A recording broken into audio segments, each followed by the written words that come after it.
Em 10 de janeiro de 2020, o primeiro episódio de The Owl House era lançado, rapidamente ganhando as graças do público.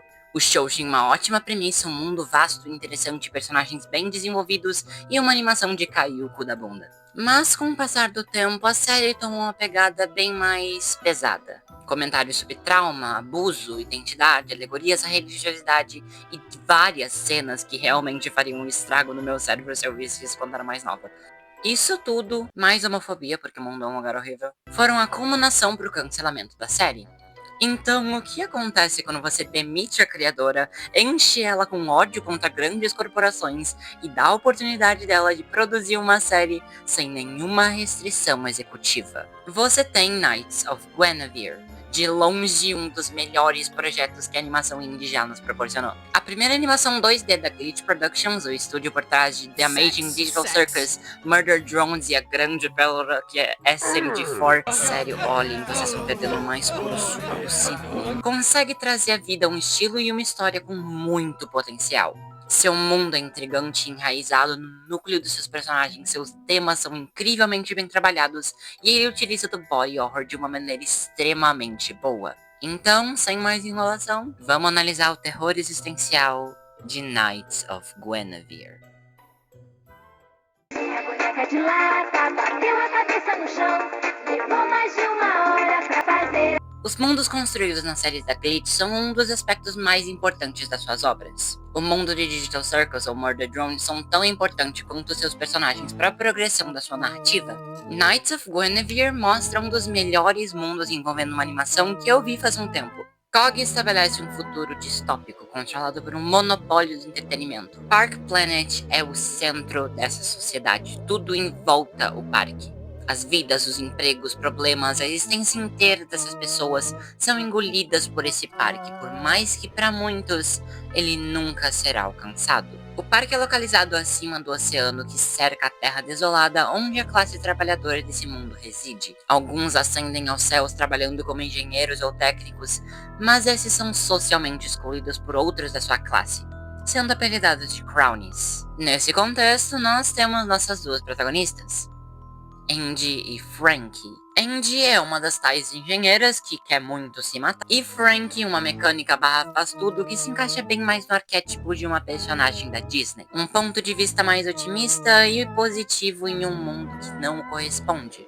Frankie é alguém que sonha com uma versão idealizada do parque, trabalhando ao lado da Andy. A Andy vive parte dessa realidade e ativamente a odeia. Com essa premissa estabelecida, nós temos o nosso conflito principal. Enquanto recolhendo tralhas e restos jogados no oceano, Frankie encontra uma Guinevere. A Guinevere é a face principal da série, ela dá o nome a ela, obviamente, mas além disso, todos os conflitos que a série apresenta são intrinsecamente conectados a ela ou são refletidos nela. A Gwen é a mascote do Park Planet, uma princesa trazida das estrelas, a perfeição encarnada, a moralidade em pessoa, um modelo a ser seguido. Nada mais que um molde para ser brincado. Nós vemos diversos pôsteres e artes detalhando a personagem em diferentes cenários completamente distintos, não coerentes consigo, mas quase como se a mascote fosse nada mais que uma folha branca. E para trazer essa personagem à vida, uma versão física foi feita. Um androide com a única função de imitar essa personagem. E como contraponto para sua existência, nós temos Olivia Park. Vamos dar uma olhadinha de como Knights of Guinevere começa.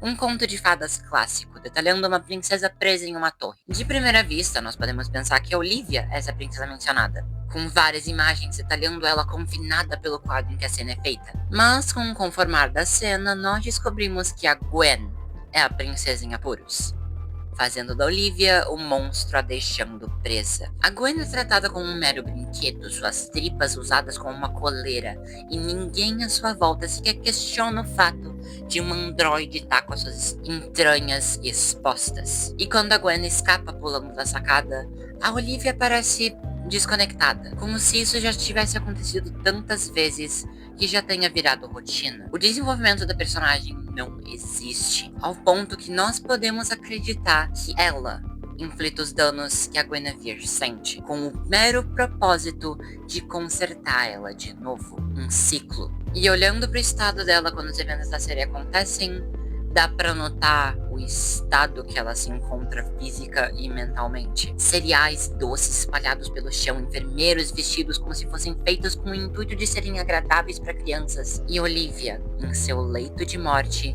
ainda desesperada, atrás do seu brinquedinho favorito. Dá pra dizer que a sua versão mais jovem se apresentava de uma maneira mais madura que a atual. Um semi-cadáver ainda assombrando esse mundo em busca incessante pelo brinquedo de tortura que ela usava todos esses anos. E agora que ela finalmente escapou desse inferno, a responsabilidade de protegê-la cai no colo de Andy e Frank. Protegê-la de uma mulher que não vai parar até conseguir de volta o ser que é dela por direito. Se teve uma coisa que a vida me ensinou é não duvidar de uma mulher branca, rica e velha. Tem até uma novela disso agora, uau. É um ótimo jeito de datar pra caralho meu vídeo. Nossa, para!